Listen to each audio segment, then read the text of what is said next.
composer and drummer on the album The Unseen Thread, which has been recently released on Bandcamp.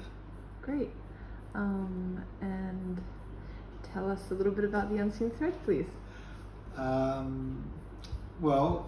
The initial idea for the music on the record goes back a long way, actually.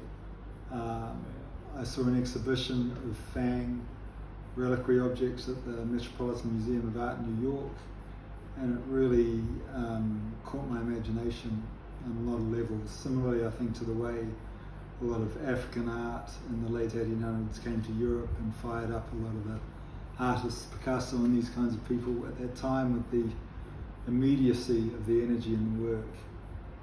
And so but the notion that really got me interested was that the Fang people were using these objects on containers which housed the bones of their dead ancestors, or the ashes. And there were nomadic people, so they would cart them around and put them under the bed, live with them in the kitchen, whatever. And Interesting. Wow, we don't do that in Western culture. We don't think about death as an everyday thing, even though it is. It's with us all the time. And how did you go about translating that into sound? Yeah, that's not exactly question. An immediately kind of No. idea. The other tributary to this really is when I was at music school in the 80s. I came across a really interesting album by Max Roach, who was a drummer I was listening to a lot at the time. Philly Joe, Alvin, all these guys, Tony, Jack, and it was with Max basically raving away over a string quartet, an Italian string quartet, I think. I can't remember the name of the album, but it really caught my imagination, that sound of the strings and the gut and sort of biting into the sounds, Max doing his thing. So it seemed there's something very earthy about these African objects. There's an immediacy, and I thought, that's with this sort of European sensibility of the strings and that the African thing. That's always been an interesting contrast to me, sort of the high art idea and that very organic engagement with life. So I just thought, this is a nice place to perhaps engage with that idea. Here's these African objects in a very European institution, the museum. So there's a whole set of issues that surround that.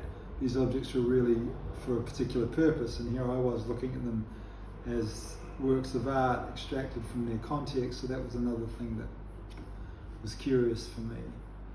So initially I wrote 2 pieces for violin, actually, and drums, and recorded them in New Zealand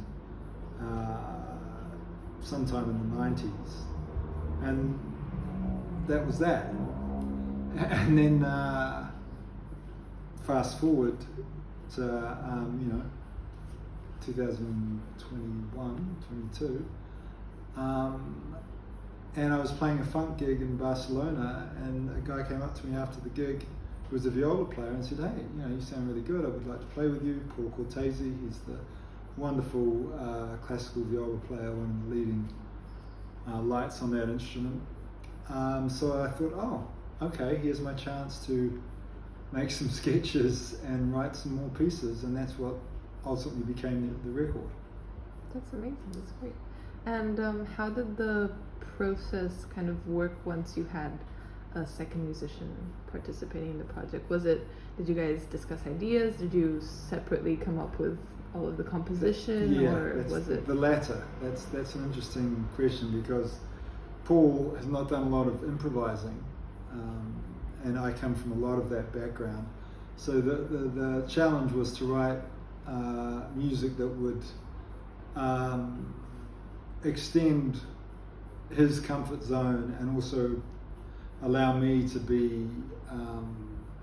do what I do in terms of a certain freedom of response, but have places written into the material. So I did write specific drum parts at times to support exactly what's going on with the viola line, and then try and find a common ground and a new sound. in the phrasing and the approach. Paul's very good at getting a vast range of colour out of his instruments, so that's the kinds of things we would discuss. How do you want to make this a little more funky, or do you want some more lyrical phrasing in here, or and that was just through a rehearsal process. We did a couple of rehearsals and a performance, and then we recorded. And I have one last question for you. That's kind of two in one. What are some of like the main ideas that you were trying to convey and keep in mind when composing this album, and what things would you want people to come away with once they've listened to it live or on recording? That's interesting. Well, I guess in broader philosophical terms, there's this notion that apparently disparate elements can find common ground and exist in harmony, and that's the drum set and the viola. Just that is addressing that broader idea. But in terms of the nuts and bolts of actual each piece of music, what I did was I have the book from the exhibition. There's great photos.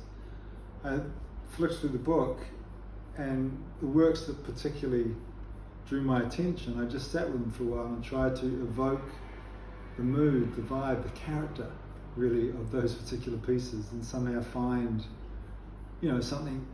Some of them have feathers out the top of their head, so you want something that has that feel, a cymbally thing, something that sizzles.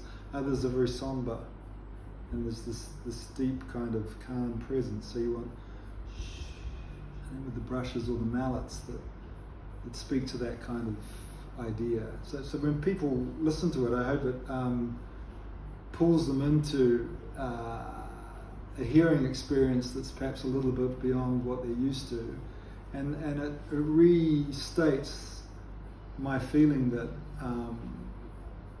music is something to be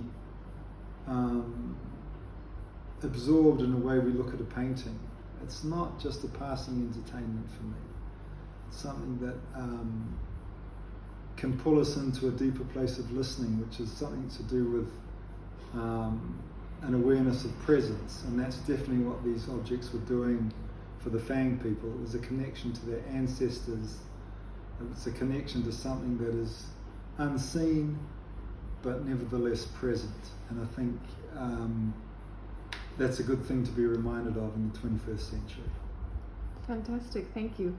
Could you just let us know where we can find you on social media, online? Absolutely. My website is madlabmusic.com. There's other projects up there that I'm involved with. And The Unseen Thread is the name of the album. edwardware.bandcamp.com is where it's available. Thanks for listening. Great, thanks.